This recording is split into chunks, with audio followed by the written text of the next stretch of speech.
definite integrals. Integration 0 to infinity e power minus x dx.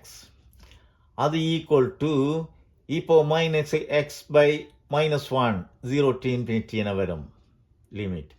இதை பார்த்தீர்கள் என்றால் e power x னுடைய integration e power x தான்.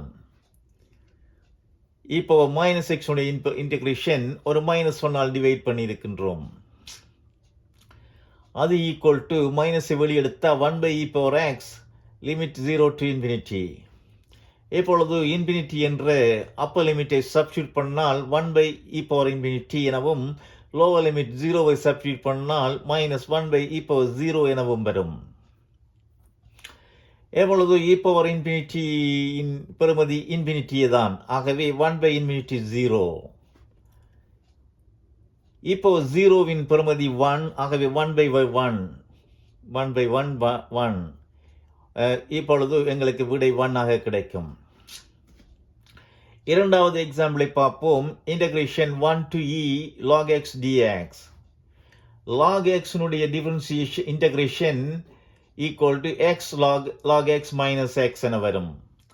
log x னுடைய integration x log x minus x என வரும்.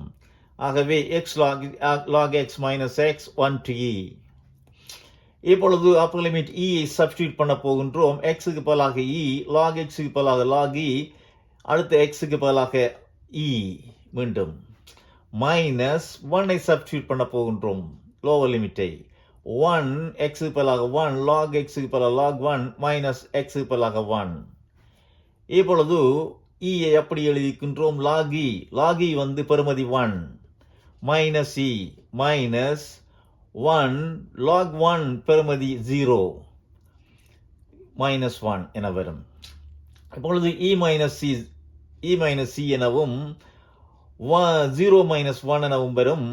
அது ஈக்குவல் டு 1 என கிடைக்கும். இந்த வீடியோ பிடித்திருந்தால் லைக் பண்ணுங்கள்.